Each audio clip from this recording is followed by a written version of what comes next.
First, we're going to begin with verifying the weapon is clear. From there, if you have a way of mounting your weapon, go ahead and mount it now. We're going to proceed into field stripping the weapon. We are going to need to set the hammer springs out of the way. In order to do that, we're going to cross them over the hammer.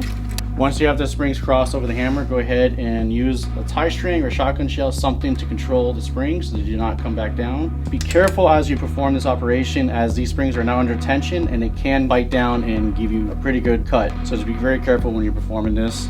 From there, we're going to go ahead and remove your access pin retainer plate. It's a simple process. Go ahead and just pull up and out. Once that's removed, you go ahead and remove your access pins.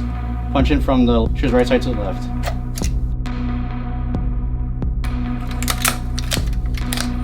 Using the clearance in the rear of the receiver to help remove the trigger group.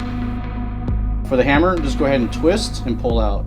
The access pin on the trigger housing is smaller on the left side, larger on the right side. This is a spring-loaded pin, and you go ahead and press into the pin to do the removal and remove from body. Now we're going to go ahead and insert your trigger box into the receiver using the relief cut in the rear of the receiver.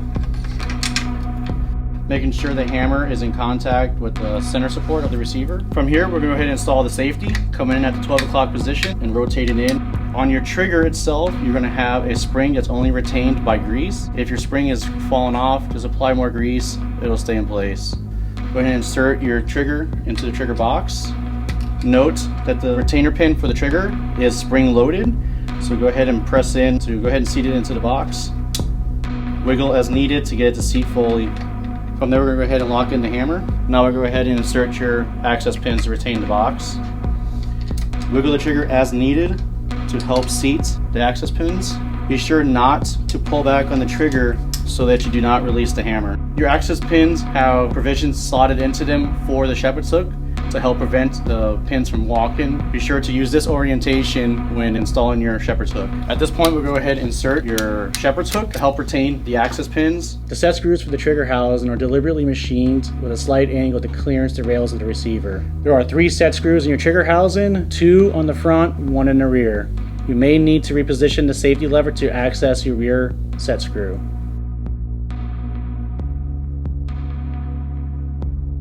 At this point, we're going to set the trigger box with the set screws. First, we need to apply thread locker. A little goes a long way.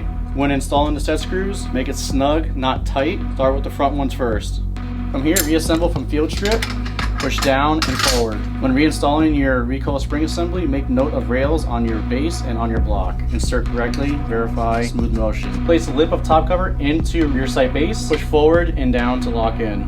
You have now successfully installed your new KUSA AK trigger in collaboration with CMC Triggers.